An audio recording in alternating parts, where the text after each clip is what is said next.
Chelsea start the new season with a new manager and with a win. A 3-2 victory over Fulham saw the Blues show plenty of attacking quality with Cole Palmer, Morgan Rogers and João Pedro all making their mark.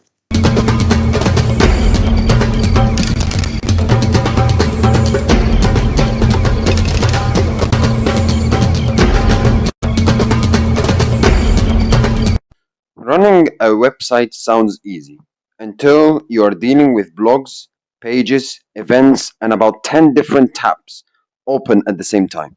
That's why today's episode is sponsored by Odoo. Odoo lets you build your website, manage blogs, create events, and basically run everything in one place instead of switching between 5 different platforms. Honestly, it makes the whole process way smoother. If you are thinking about building your own website, blog, or project, check out Odoo using the link in the description below. If you want to start building your own website or brand online, you can check out Odoo in the description below and get started for yourself. Don't forget, guys, to like, share, and subscribe for the new episode of the football show. Let's get started. Let's drive straight away into the game between Fulham and Chelsea, because that was like the only game basically, as Chelsea win their first game of the season 3-2 against Fulham, and it was a hard-fought victory. It was a difficult game. It was a game where, you know, it's this kind of games in the Premier League where when you play away from home against difficult teams and you have to roll your sleeves up to overcome the difficulties. And you know, if you look at the first half, Chelsea were playing really, really well. They started the game really well. You look at the first goal from João Pedro, straight away, 30 seconds into the new era of Xabi Alonso at Chelsea, and straight away Chelsea score 1-0 to make it 1-0 for Chelsea from João Pedro, and he had a point to prove. You could clearly see he had a point to prove in this game, especially, you know, after missing out on the World Cup with Brazil. He had a point to prove, and he scored in this straight away in the first minute of the match. And then you have to say, you know, Chelsea they started the game really well, and they were in control, and then they conceded a goal from Josh King, where I would say, like Sanchez, I mean, what's he doing? I mean, that was really bad goal to concede. How can you let that, you know, let that ball go through you like that? I really didn't understand why. But you know, Chelsea, they look like an improved team, but they still have the same problem. And that is Sanchez, the goalkeeper. I mean, Chelsea should have replaced him from a year now, or for 2 years. I've been saying for a year or 2 years now that they need a new goalkeeper, and because the guy is not good enough. But despite they concede the goal, Chelsea respond as they make it 2-1. Morgan Rogers, great team goal, and Morgan Rogers to finish off to make it 2-1 for Chelsea. A good finish from him. And then you go to second half. Chelsea continued the quality of play, the quality of attacking football, and they scored the third goal from Cole Palmer. Brilliant finish from him. And this game he was fantastic. He got the goal. He got the assist. He played a part in the build-up for the second goal for Morgan Rogers. He was absolutely shining in this game. He missed out on the World Cup with it for England, so he had a lot of time to rest. And you can clearly see, you know, having a lot of time to rest, you know, gives you gives you more freshness, and it gives you more, you know, chance to do well. And you can clearly see he did really well in this game, you know, scoring, assisting, making good contributions for Chelsea, especially for not only for the first and the third, also for the second, and a great finish, especially for the third goal. And then but then, even though Chelsea were playing really good football, they showed their defensive vulnerabilities as 5 minutes later they conceded the goal from González Garcia. And, you know, obviously after they conceded the second goal from Garcia, you know, Fulham, I think they had more, you know, decided to have more control in the game. They had more possession, more chances after 60 minutes. And this is where Chelsea had to roll their sleeves up and overcome the situation and dig deep to overcome and to win the game. And they managed to win in the end. It was not easy. as defensively they were very. Chelsea were quite shaky. I mean, I thought Lacroix, I thought he did quite well, but Colwell and Achampong, playing in that back three that Xabi also likes to play, and he played a lot in Bayer Leverkusen. Will take them time to get used to that system and to play well in that system. Colwell and Achampong. But Chelsea looked very. Sorry, Chelsea looked. Sorry for the microphone, but Chelsea looked very, very, very good. They were. Like I said, they showed great attacking quality. They looked very, very good. In the first half, I thought they were playing really, really well. They were causing a lot of problems for Fulham, and they play. You look at the attacking quality they showed. The attacking trio, Morgan Rogers, he was fantastic. First game, João Pedro, very good performance. Cole Palmer, he looked like the Cole Palmer that we all know. And yeah, like you look at Cole Palmer. I mean, obviously he like I said, he missed the World Cup, and 2 years ago, he had a fantastic season under Mauricio Pochettino, and then he had a good start to the season in 24-25 season, and then from the mid 24-25 season onwards, he kind of lost his way. He had injuries. He went through a streak with so many games without scoring from open play. He had injuries and he had difficulties to deal with. And he went through a streak where he didn't play well as well. But at the same time, in this game, in the first match of the season, where obviously when you have difficult seasons, or difficult last 18 months, and especially you're dropped in the England squad for the World Cup, how are you going to respond? How are you going to cope with it? But Cole Palmer showed in this game that even though he's been dropped by the English squad, he's more than ready, he's more than capable, and he will do everything he can to get back into that squad and also to get back to his best. Because I think that moment when he got, that moment when he got dropped out of the England squad, it's a kind of a wake-up call for him. Is that, yes, you're a very good player, but if you want to do it consistently, you're going to have to, be injury-free and also contribute more. Contribute more and more and more. Not like, 12 months, having a great season, that's it, I'm a great player. No, you have to do it consistently. That's why Messi and Ronaldo were outstanding for 20 years, because they kept going. They never thought it was enough. They kept going. They kept raising their bar. They kept raising their standards. And, if you want to be a top player for many, many years, you need to keep doing it year after year after year after year. And Cole Palmer, after he got dropped out of the England squad, it's a kind of wake-up call and kind of a feeling of, okay, Cole, you have to now, cope with that setback and, dig deep and also show character now and not like crumble. But Cole Palmer showed in this game, and you see in the interviews that he's been making recently, he's still the same Cole Palmer, cheeky personality and very funny, but on the pitch, you have to say he was the Cole Palmer that we all know. He was the Cole Palmer that we all know, and hopefully we're going to see that version of Cole Palmer, the good version of Cole Palmer for the rest of this season, because the good version of Cole Palmer, will help Chelsea a lot. Will help Chelsea a lot in terms of winning games, in terms of having a good season, and maybe I don't believe that. But will help them for Chelsea will be one of the factors that will help Chelsea become a top team, this season. And when I say top teams this season, I mean winning the Premier League, but not this season, but like in the future. That's more realistic to say. So, but yeah, he was very good. João Pedro, like I said, he was very good. Rogers, very good as well. João Pedro, I mean, he also had a point to prove, especially after being kicked out by the England squad, not kicked out, but dropped out of the Brazil squad. Not chosen over the likes of Neymar, but he performed really well. Look at the first goal, very quick, 30 seconds in. Second goal as well. The third goal, good contribution with Cole Palmer for the third goal. And yeah, he played very, very, very well. However, even though Chelsea played really well in terms of attacking display, you also have to question them defensively, because defensively they looked very, very shaky. Still, there are question marks. I mean, they brought in a new centre back, who's a good centre back, Lacron, and who could play in that back three. But you look at the likes of, like I said, Cole and Champong, they have to adapt playing in that back three.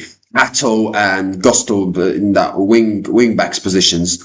They are, they're not like top level wing backs or top level fullbacks. So they're gonna have to adapt playing in that system. Lavia midfield as well. He's decent, but not that great. Like I said before, Sanchez. I like for a couple of years for a year now. I've been saying they need to change. They need to bring a top goalkeeper. If the Chelsea want to go to the next level and become a better team, they need to bring a top goalkeeper, because Sanchez is not a top goalkeeper. He's not. He's not going to take Chelsea to the next level. He's not going to take Chelsea, in terms of winning the Premier Leagues or the Champions Leagues. If Chelsea want to become, if Chelsea want to reach that level, so yeah. I mean, you look at all the top teams who have been successful in the past. Like Liverpool had Alisson, Arsenal, have David Raya, Man City have Ederson. They've had, top successful teams have had usually great goalkeepers. Sanchez is not a great goalkeeper. And Chelsea need a great goalkeeper. They need a Petr Cech, basically. So they need a Thibaut Courtois, who's also a fantastic goalkeeper for Chelsea. Even though a lot of Chelsea fans don't like him because of the way he left Chelsea to move to Real Madrid. But very, very good start for Chelsea. It was not easy. However, they showed a lot of positive signs in terms of attacking display, and also in terms of how well they needed to dig deep and to suffer the last 30 minutes to win against Fulham. Especially Fulham were doing well towards the end of the game. They were playing quite well. They had more chances, more possession, and they were putting Chelsea under pressure.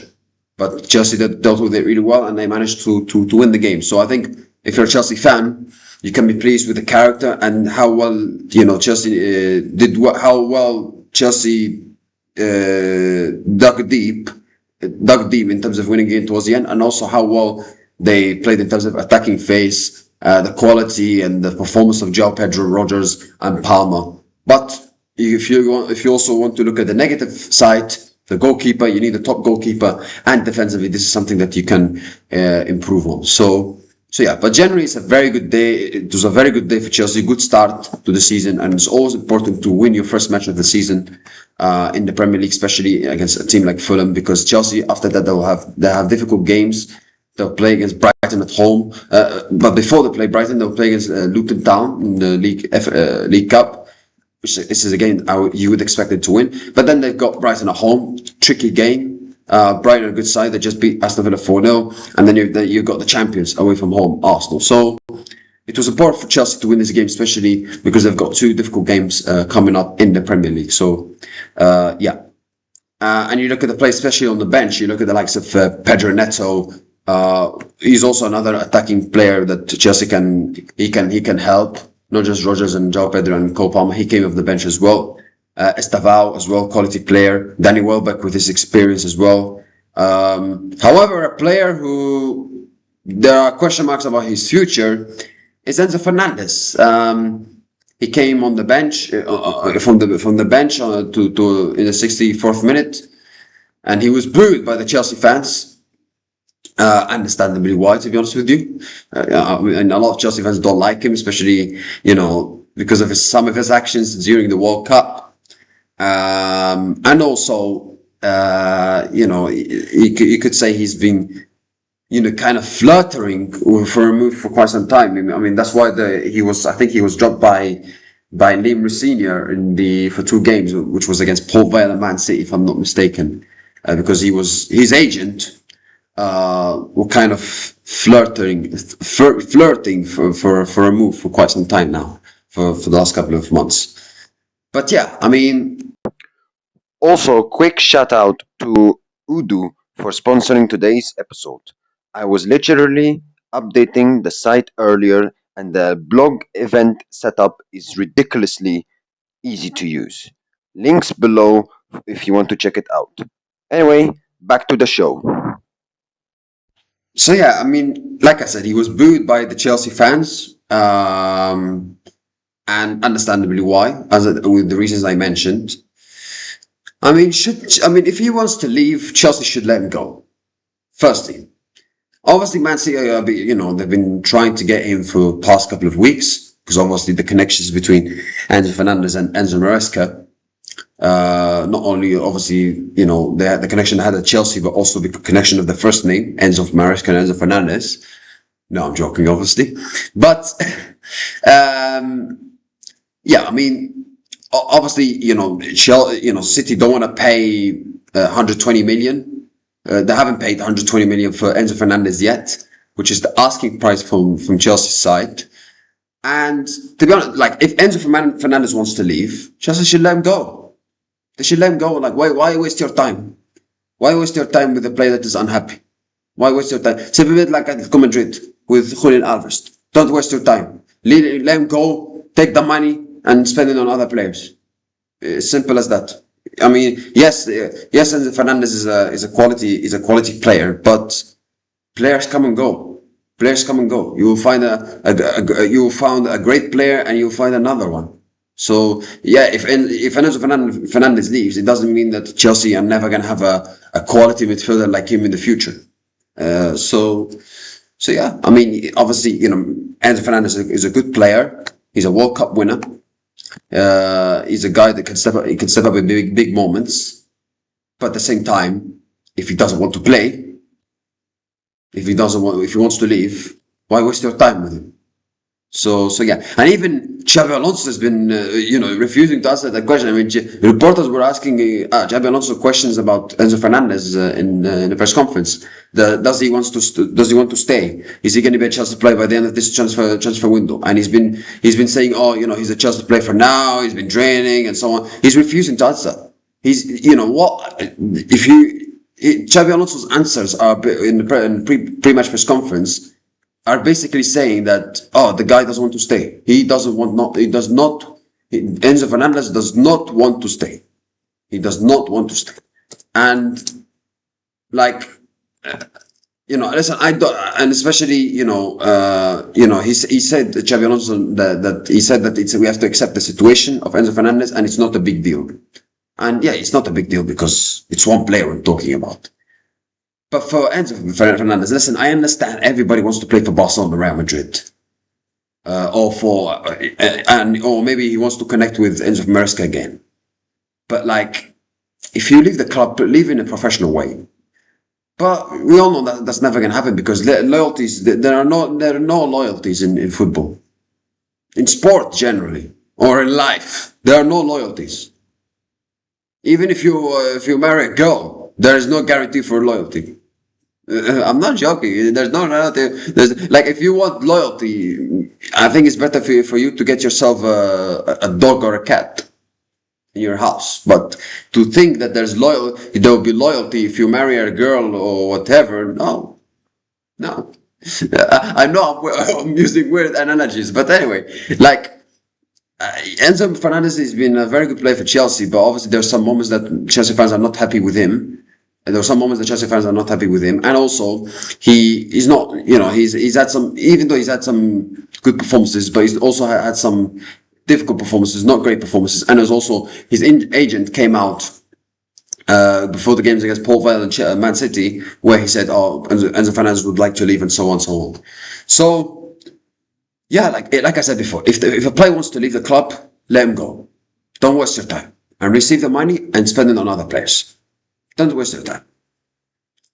So, yeah, I mean, of course, Chelsea will miss a player with the qualities of Enzo Fernandez, but you need players with harmony. You need players that are committed to the team. If you're a manager, you would prefer players with passion and with commitment to play in a team than a player who has great talent but with no commitment and no passion at all. You want players you would trust them to put 100% effort, 100% commitment, 100% desire, 100% dedication to the team, and they care a lot about the team, not only about themselves but about the team. Whereas you've got players like Enzo Fernandez who wants to leave, And if he wants to leave, let him go. The guy is not 100% committed anymore to Chelsea. Not anymore. So are you going to keep a guy who's not 100% committed to the team? No, let him go and receive the money very quickly. Like if Chelsea, because if Chelsea sell him for now to the end of the transfer window and then don't get a replacement for him, then they look, they look a bit silly because they haven't got a replacement for Enzo Fernandez. Not only Enzo Fernandez, the qualities of Enzo Fernandez as well. So yeah, but a good winning start for Chelsea, a good winning start for Xabi Alonso. I mean, they are, if you ask me which manager, is to watch in this Premier League season, you could say Xabi Alonso. I mean, he did a good job, a great job actually at Bayer Leverkusen. He was unlucky at Real Madrid with the things that he had to deal with, but he's a very good manager. He's a very, very good manager. I think if you ask me who are the managers to watch, I think it's him. I think it's the Hull City, Jakovic, the Hull City manager. It is Keith Andrews. It is Fabian Hürseler. It is Gary O'Neill at Ipswich as well. Many different managers. They are managers to watch. They are managers who have a point to prove. The likes of, Gary O'Neill, who did a decent job at Wolves but ended badly towards the end. Jakovic, who did well at Hull City, but he needs to prove it also in the Premier League that not only can do well in the Championship with Hull City, but also in the Premier League. So yeah, and also same thing for Chelsea, for Xabi Alonso. So yeah, Xabi Alonso is a quality manager. Like I said, he was unlucky at Real Madrid with things that he had to deal with, but he is being given the role according to most journalists and according to the title, because he's the Chelsea manager, not Chelsea head coach. He's been given more of a control, more of a say about the players coming in and the players coming out and actions needed to take at the club. So I think that's what will help Xabi Alonso more, because obviously he has a lot of experience in football, not a lot in managing, but he has had a lot of experience in football generally. So I think with his presence, because he's got that cool personality in him, and also he will have able to have more freedom or more control in the Chelsea squad and have a say on transfers. I think that will help him a lot and will make him more of a better manager, or one of the factors that will make him a better manager at Chelsea than he showed at Real Madrid. So I think he will do a very, very good job. How well, I don't know. Is it winning the Premier League? Is it winning the Champions League? I have no idea. But we'll have to wait and see. But I think he will do a good job. I think he will make Chelsea a great team, a very good team to watch. A team that plays very exciting football.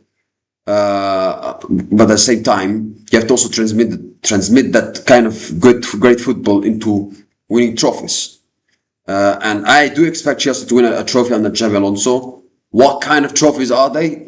We will see and find out. But yeah, good start for Xabi Alonso and good start for Chelsea.